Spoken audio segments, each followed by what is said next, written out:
ఓం శ్రీ మహాగణాధిపతియే నమః. అందరికీ నమస్కారం. Welcome to Tokarayudu channel. Ganapati నవరాత్రుల సందర్భంగా మన అనపర్తి గ్రామంలో పలుచోట్ల కొలువై ఉన్న గణపతులను దర్శించుకుందాం.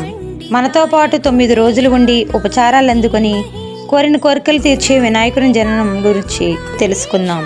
హిందువులు ఏ కార్యక్రమాన్ని ప్రారంభించినా లేదా పూజలు, నోములు, వ్రతాలు చేసినా ఎటువంటి విఘ్నాలు, ఆటంకాలు లేకుండా కొనసాగాలని తొలి పూజను గణనాథునికే చేస్తారు. పార్వతీ తనయుడి అనుగ్రహం పొందితే అన్ని కార్యాలు జయమవుతాయని ప్రగాఢ నమ్మకం. భాద్రపద శుక్లపక్ష చవితి రోజున వినాయకుడు జననం జరిగిందంటారు. వినాయకుని జననంలో అనేక కథలున్నాయి. వాటిలో మొదటిది వినాయకుని జననం గూర్చి సర్వసాధారణమైన కథ వినాయక చవితి వ్రతంలో చదివేదే. గజాసురుడు అనే రాక్షసుడు శివభక్తుడు. శివుని తన శరీరంలో దాచుకున్నాడు. కానీ విష్ణువుకి ఇచ్చిన మాట ప్రకారం తన శిరస్సును లోకపూజ్యం చేయమని కోరి మరణించాడు. కైలాసమున శివుని రాకకు ఎదురు చూసే పార్వతి పిండితో ఒక బాలుని బొమ్మ చేసి ప్రాణము పోసింది. తను స్నానంనకు పోవునప్పుడు ఆ బాలుని వాకిలి వద్ద కాపలా ఉంచింది. ఆ బాలుడు ద్వారం దగ్గర శివుని అడ్డుకొన్నాడు. కోపించిన శివుడు బాలుని తలను తెగ నరికాడు. విషయం తెలిసిన పార్వతి హతాసురాలైంది. అప్పుడు శివుడు గజాసురుని శిరస్సును అమర్చి తన కొడుకును తిరిగి బ్రతికించాడు. గణపతిగా నియమించాడు. బ్రహ్మవైవర్త పురాణంలోని కథ. శివుని ఉపదేశం ప్రకారం పార్వతి విష్ణువును పూజించి పుణ్యక వ్రతం ఆచరించి కొడుకును కన్నది. ఆ బాలుని జన్మ వేడుకలలో బ్రహ్మాది దేవతలంతా వచ్చి ఆశీర్వదించారు. కానీ శనీశ్వరుడు మాత్రం ఆ బాలుని వైపు చూడలేదు, తన దృష్టి వల్ల హాని జరుగుతుందనే భయంతో. కానీ పార్వతీ బలవంతంపై బాలుని ముఖం చూడక తప్పలేదు. అప్పుడు ఆ బిడ్డ తల పగిలిపోయింది. దేవతలంతా చింతితులు కాగా విష్ణువు పుష్పభద్రా నదీ తీరం నుండి ఒక గొన్న ఏనుగు తల తెచ్చి అతికించి ఆ బాలుని పునర్జీవితుని చేశాడని చెబుతారు. వరాహ పురాణం ప్రకారం మరొక కథ ఉంది. శివుని నవ్వు నుండి వినాయకుడు జన్మించాడు. అయితే వినాయకుని అందం చాలా ఎక్కువ కావడం వలన దృష్టి తగలకుండా శివుడు అతనికి ఏనుగు తల బాణపట్ట ఉండేలా చేశాడని చెబుతారు.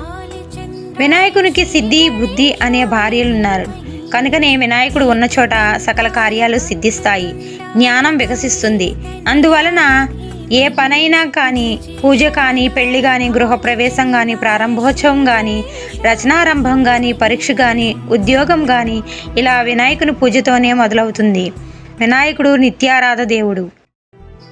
కాకి రూపంలో గణపతి. అగస్త్య మహర్షి ఒకసారి కోపించి కావేరీ నదీ జలాలను తన కమండలంలో బంధించి వేశాడు. ప్రజల ఇబ్బందిని గమనించి ఇంద్రుడు ప్రార్థించగా అప్పుడు వినాయకుడు కాకి రూపంలో వెళ్ళి నీటిని తాగుతున్నట్లు నటిస్తూ ఆ కమండలాన్ని దొర్లించి వెళ్ళిపోయాడు. మళ్ళీ కావేరీ నది మామూలుగా ప్రవహించసాగింది. తన తొందరపాటును తెలుసుకొని అగస్త్యుడు వినాయకుడిని స్తుతించాడు.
అనేక ధార్మిక, లౌకిక కార్యక్రమాల్లో వినాయకుని పూజించడం సర్వసాధారణం. ఈ 9 రోజులు స్వామివారిని పూజించుకుని అర్చించుకుని నేడు యథాస్థానానికి పంపడానికి నిమజ్జన కార్యక్రమంలో యువత అత్యంత ఆనందోత్సాహాలతో పాల్గొన్నారు. మళ్ళీ వచ్చే సంవత్సరం వరకు ఏ ఆటంకాలు లేకుండా, ఏ అపనిందలు పడకుండా అందరూ తమ తమ కార్యాలలో విజయం సాధించాలని, స్వామివారి అనుగ్రహం అందరికీ కలగాలని ఆశిస్తూ మీ తోకరాయుడు ఛానల్. ఓం శ్రీ మహాగణాధిపతియే నమః.